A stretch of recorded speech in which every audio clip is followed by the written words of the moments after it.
तो यहाँ पे आके थोड़ा सा हौसला पीटीआई वालों को करना चाहिए। मुलाकातों को लेके पहले थोड़ी हुई हैं, आप रिकॉर्ड उठा के देख लें, किस कैदी की इतनी मुलाकातें हुई हैं, किस कैदी को इतनी सहूलतें डयाला में हैं जो खान साहब को मौजूद हैं। अस्सलाम वालेकुम नाजरीन, मैं हूं अहमद मंसूर। आज शबान का चांद नज़र आ गया है और यकम शबान है जुम्मे को, उसकी मुबारक सब देखने वालों को।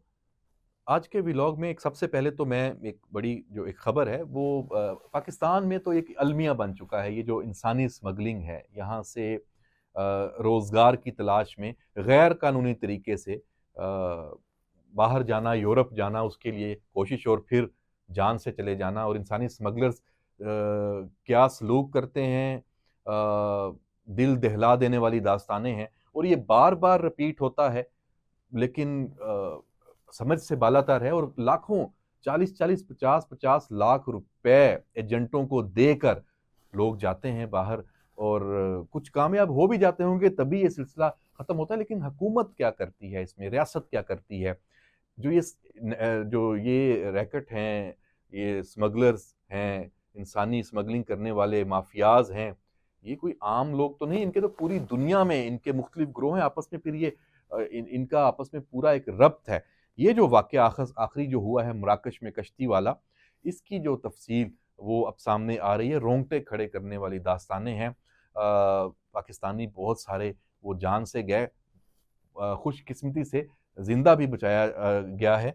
उनमें से 7 जो पाकिस्तानी हैं वो आज वतन वापस पहुंचे हैं, एफआईए ने उनको पहुंचाया है। और यहाँ पे एफआईए का एक किरदार मैं आपको बताऊं, जो डीजी एफआईए की अभी यहाँ जो उनको हटाया गया है, वो शायद इसी मामले में है कि उनकी दिलचस्पी नहीं थी या क्या उनके ऊपर इस हवाले से एलिगेशन है, उन्होंने किसी को तहफ़्फ़ुज़ फराहम कर रहे थे, मुजरिमों का पीछा सही तरीके से नहीं किया जा रहा था।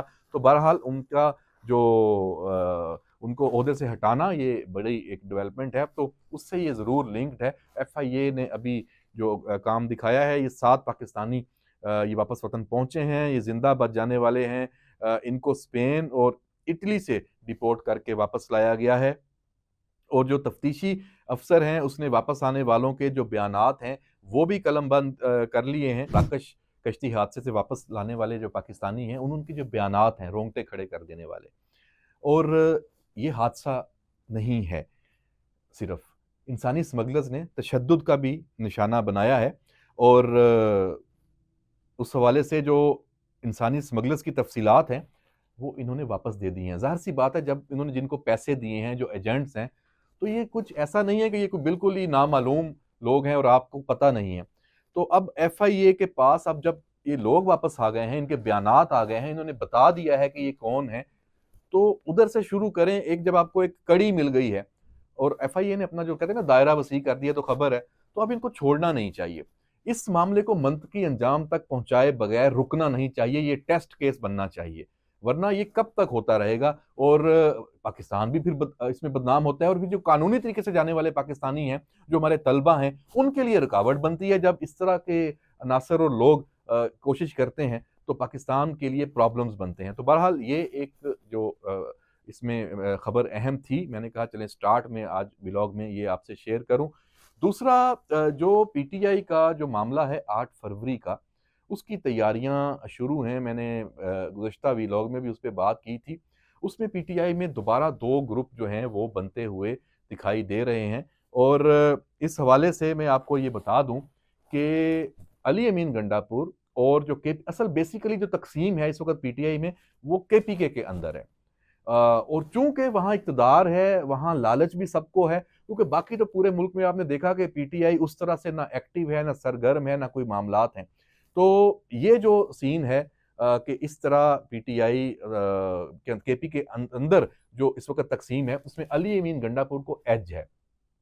जो दूसरा ग्रुप है उसने बज़ाहिर इमरान खान ने भी उसमें रोल प्ले किया, दूसरे ग्रुप को ताकत देने के लिए जुनैद अकबर खान को सूबाई सदारत भी दे दी। अभी कुछ मुलाकातें उसने कहा कि जो दूसरे ग्रुप के लोग हैं उनसे रखनी भी की थी। आज वो डयाला के बाहर गए हैं, उनसे मुलाकात नहीं हो सकी। हो भी जाएगी तो अभी तो उन्होंने बड़ी उस पर तनकीद की और बड़ा उस पर जुल्म सितम की अपनी दास्तानें बताई कि पता नहीं क्या मसला बन गया। अब देखिए इमरान खान अब एक कैदी है, अब ये तो नहीं है कि जिसका मुंह उठाए जब उठाए जाके पहुंच जाए और जाके कहीं जी मैं आया हूँ, और ड्राइंग रूम खुल जाए और जाके मुलाकात हो जाए।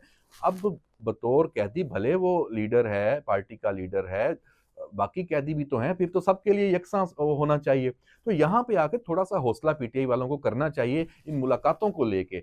इसको पहले थोड़ी हुई हैं, आप रिकॉर्ड उठा के देख लें, किस कैदी की इतनी मुलाकातें हुई हैं, किस कैदी को इतनी सहूलतें अडयाला में हैं जो खान साहब को मौजूद हैं। तो ये मतलब ऐसा बयानिया ये बनता नहीं है कि उनको मिलने नहीं दिया जाता और उनके साथ जो गैर इंसानी सलूक हो रहा है, ये सिर्फ एक सियासी बयानिया है। तो बहरहाल जी 8 फरवरी के लिए हुकूमत भी देखें क्या करती है। अभी जैसे लाहौर में जो जलसे के लिए आलिया हमजा ने भी दरख्वास्त दी है, वो उन्हें पता है कि शायद ये मंजूर ना हो 8 फरवरी के जलसे के लिए, तो वहाँ पे भी एक कंट्रोवर्सी बनेगी। उन्होंने भी एहतजाज के लिए मुख्तलिफ जो तरीके हैं वो बताने शुरू कर दिए कि अब घरों में झंडे लगाएंगे। ये बेसिकली फेस सेविंग है। पीटीआई के लिए जो लोग हैं वो भी नहीं चाहते कि इजाज़त मिले। इजाज़त मिल गई तो बंदे उनके निकलने नहीं हैं। पंजाब में बिल्कुल भी पीटीआई इस वक्त पोजीशन में नहीं है कि स्ट्रीट पावर शो कर सके, तो वो यही तरीके इख्तियार करेंगे कि घरों में झंडे, दिल में बुरा कह लो, सोशल मीडिया पे कोई ट्रेंड्स बना लो, तो यही सारा सिनेरियो होना है। जो कुछ भी थोड़ा बहुत कहते हैं ना हल्की फुल्की मौसीकी होनी है वो केपीके में होनी है, लेकिन वहां पे क्या गंडापुर वजीर आला जो अली अमीन गंडापुर है वो इसका बनेगा हिस्सा, ये एक बहुत बड़ा सवाल है। तो देखते हैं जुनैद अकबर खान का ये पहला टेस्ट केस है, उसमें वो पास होते हैं, बहुत ज्यादा नंबर लेते हैं, या पहले ही उसमें टेस्ट में वो फेल हो जाते हैं। अली अमीन गंडापुर की कोशिश होगी भरपूर कि जुनैद अकबर खान यहीं यहीं पे फेल हो जाए, मक्खू टप दिया जाए उनका। सियासी उड़ान जो अभी उनकी शुरू होने जा रही है, बड़ी है तो बड़ा मौका है जुनैद अकबर खान के लिए। तो देखते हैं ये सारा मामला कहाँ जाके रुकता है। और जनाब जुडिशरी, वहाँ भी माहौल गर्म है। 10 फरवरी को सुप्रीम कोर्ट में नए जजेस आ जाएंगे और इस अमल को रोकने के लिए जो दूसरा ग्रुप है उसने भी काम शुरू कर दिया है।